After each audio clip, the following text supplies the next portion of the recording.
In today's Farm Report, information technology is all around us, and increasingly, it's coming to the American farm. Rod Bain with the U.S. Department of Agriculture explains how American producers are using new technology to manage their operations. Farmers and ranchers, it appears more of you are using information technology to make decisions about your operation. Now you may wonder, IT? Don't I need a specialist for that? Mickey, hit the space bar. Just push the buttons I tell you to push, monkey. Nope, all you need is cell phones, tablet computers like iPads and so forth, computers with different kinds of internet access. That's J.R. Buckle of Iowa State University Extension, among those studying IT and how it's used on the farm or ranch. The Pew Research Center conducted a study that shows that this year, 78% of rural residents use the internet in some form, and 62% have a smartphone. Recently, USDA came out with a study on internet access on the farm.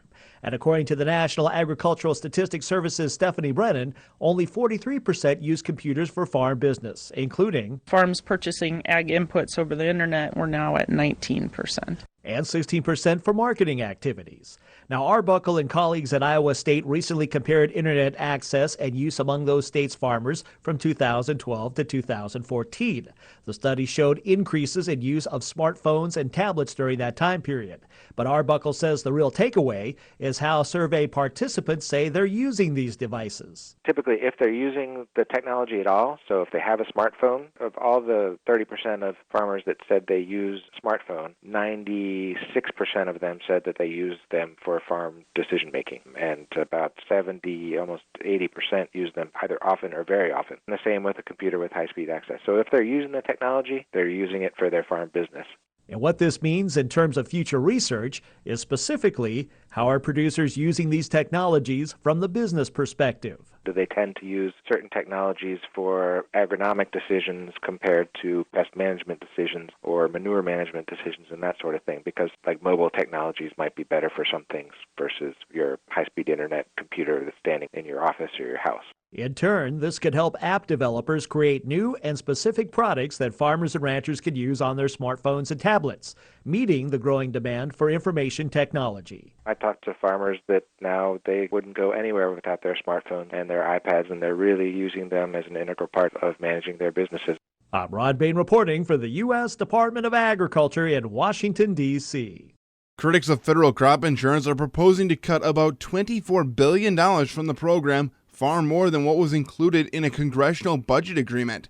Bills are being introduced in the House and Senate that would cut $19 billion over 10 years by eliminating the harvest price option on revenue policies.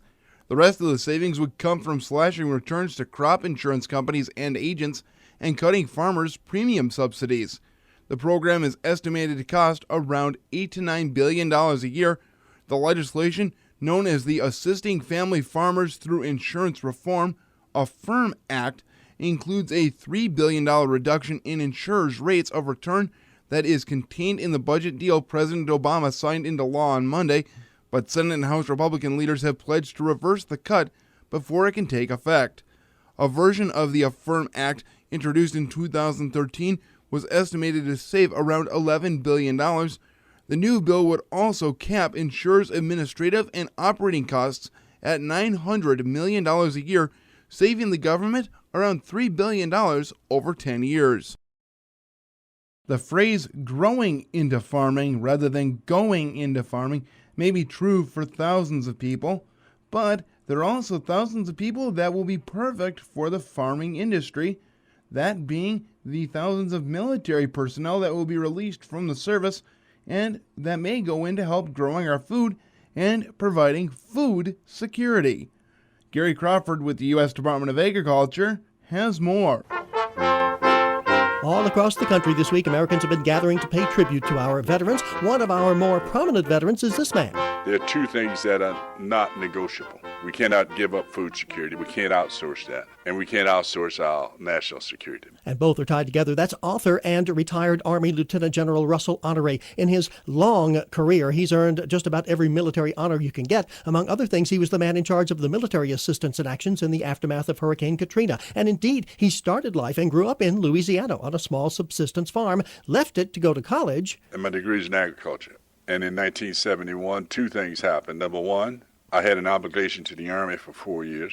I haven't taken a deferment during the Vietnam War to get my degree. And number two, I wanted to be a dairy farmer, and we didn't own land. And when his 4-year obligation to the Army was up, Russell Honore realized the upfront capital needed to buy land and start up a dairy farm was just not within reach. At that time, the old saying was you grow into farming, you don't go into farming. And so Honore re-upped in the Army and spent 37 years there, but never forgetting his farming roots and how hard it was to start a farm business. However, there have been several developments in the last few years, making it at least somewhat easier for returning veterans to do that. The Agriculture Department now has many programs specifically targeted at veterans who want to get established in agriculture, things like priority for loans and grants and training. But veterans also are getting help from another major source. Our mission is mobilizing veterans to feed America. Michael O'Gorman, founder of the Farmer Veteran Coalition that works with veterans who want to get into farming or some aspect of it. General Honore says today's returning veterans do have what it takes to make it as farmers. They're accustomed to doing the impossible.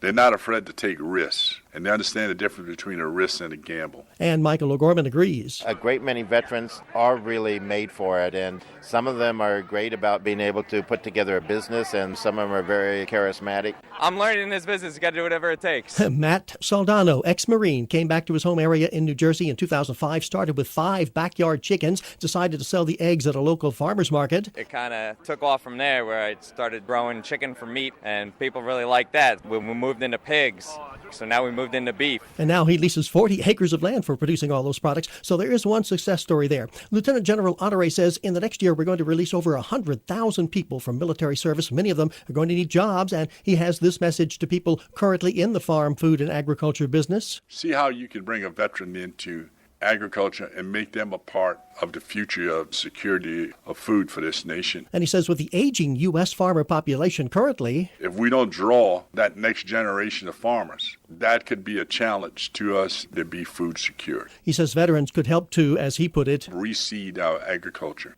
and keep it going so we consumers can have the safest, most affordable food in the world. Gary Crawford for the U.S. Department of Agriculture, Washington.